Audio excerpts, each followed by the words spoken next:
Le contrat de transaction, aussi appelé entente à l'amiable, accord à l'amiable, règlement hors cours ou entente hors cours, est un contrat nommé prévu au chapitre 17 du titre 2 du livre 5 des obligations. L'article 2631 le définit ainsi. La transaction est le contrat par lequel les parties préviennent une contestation à naître, terminent un procès ou règlent les difficultés qui surviennent lors de l'exécution d'un jugement au moyen de concessions ou de réserves réciproques. Il y a plusieurs avantages pour les parties de procéder à une transaction plutôt que d'aller à procès. Cela peut être plus économique, plus rapide ou encore plus souple qu'un procès. En effet, les parties peuvent imaginer une solution qu'un tribunal n'aurait peut-être pas le pouvoir d'ordonner. À titre d'exemple, créer une fondation ou une bourse d'études en l'honneur de la personne décédée. Par ailleurs, le processus de négociation menant à la conclusion de la transaction peut permettre de préserver la bonne entente entre les parties plutôt que le processus de confrontation généralement relié au procès. Un autre avantage, cette fois pour l'État, la transaction permet de désengorger le système judiciaire. Avantage considérable, contrairement au jugement d'un tribunal, le contenu de la transaction est confidentiel. Bien que le Code civil ne le prévoie pas, en pratique, les parties insèrent une clause de confidentialité dans la transaction. Ce qui m'amène à parler d'un dernier avantage, une entreprise ou une entité gouvernementale qui, pour des raisons économiques ou politiques, ne veut pas admettre sa responsabilité, peut conclure une transaction sans pour autant l'admettre. La transaction sera alors dite sans admission de faute ou de responsabilité. Bien que la transaction soit envisageable pour solutionner une panoplie de litiges, ce ne sont pas toutes les difficultés qui peuvent faire l'objet d'une transaction. En effet, on ne peut transiger relativement à l'état ou à la capacité des personnes ou sur les autres questions qui intéressent l'ordre public. Ainsi, vous ne pouvez pas changer la mention de votre sexe dans le registre de l'état civil, vous déclarer incapable ou encore divorcer par le biais d'une transaction. Les effets juridiques de la transaction sont prévus à l'article 2633. La transaction a entre les parties l'autorité de la chose jugée.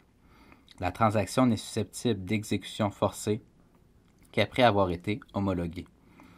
L'autorité de la chose jugée est prévue à l'article 2848.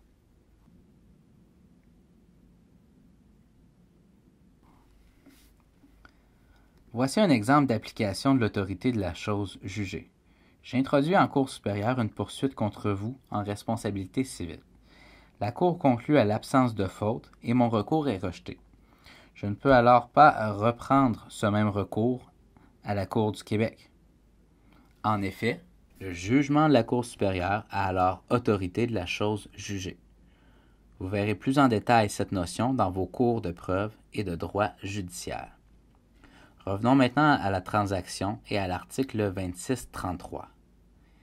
Si, après avoir conclu la transaction, le débiteur refuse d'honorer ses engagements, exemple, verser 50 000 $, le créancier pourra prendre un recours afin de faire homologuer la transaction conformément au Code de procédure civile.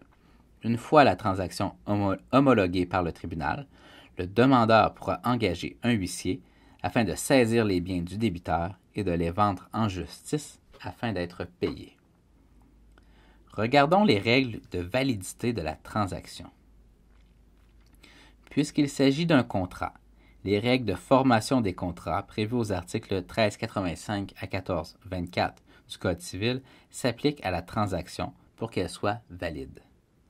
Toutefois, l'article 2634 prévoit que l'erreur de droit n'est pas une cause de nullité de la transaction. Sauf cette exception, la transaction peut être annulée pour les mêmes causes que les contrats en général.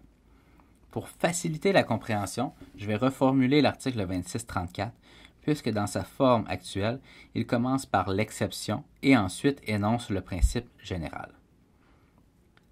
La transaction peut être annulée pour les mêmes causes que les contrats en général. À ce sujet, je vous réfère à nouveau aux articles 1385 à 1424 du Code civil du Québec. Cela veut dire que la transaction peut être annulée en raison d'un vice de consentement ou encore d'une contravention à l'ordre public.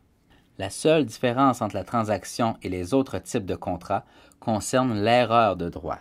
En effet, l'erreur de droit n'est pas une cause de nullité de la transaction, alors qu'elle est une cause de nullité des autres contrats. Il y a erreur de droit lorsque l'ignorance ou la mauvaise interprétation de la loi amène un contractant à se tromper sur un aspect juridique et déterminant. Par exemple, en se trompant au sujet de l'existence, de la nature ou de l'étendue de ses droits ou ses obligations. Plus concrètement, on croit qu'en vertu de la loi ou d'un contrat, on est obligé de contracter, alors qu'en réalité, on ne l'est pas. Autre exemple, on se trompe dans le calcul du délai de prescription ou encore, on croit accorder un droit personnel alors qu'on accorde un droit réel.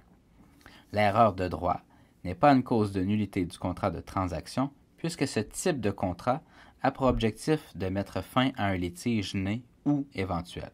Poursuivons l'étude des règles de validité de la transaction avec l'article 2635.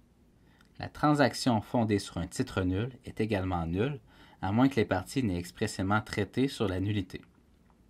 Voici un exemple d'application. Afin de prévenir un litige quant à la somme restante à payer pour les biens, l'acheteur et le vendeur concluent une transaction. Par hypothèse, lors de la formation du contrat de vente des biens, le consentement de l'acheteur a été vicié par le dol du vendeur. Dans ce cas, ce qui fonde le contrat de transaction, c'est le contrat de vente intervenu initialement. Or, ce contrat de vente est susceptible d'être frappé de nullité. Dans ce cas, la transaction serait également nulle. Toutefois, les parties peuvent prévoir que cela n'affectera pas la validité de la transaction. En conclusion, en raison de tout ce qu'elle permet d'éviter, long délai lié aux procédures judiciaires, frais d'expertise, stress lié à l'idée d'aller témoigner en cours, publicité négative entourant un procès, informations embarrassantes pouvant devenir publiques, vous serez certainement appelé un jour dans votre pratique à rédiger une transaction pour vos clients ou encore pour un membre de votre entourage. D'ici là, il se peut qu'à l'école du barreau, vous soyez appelé à en rédiger une.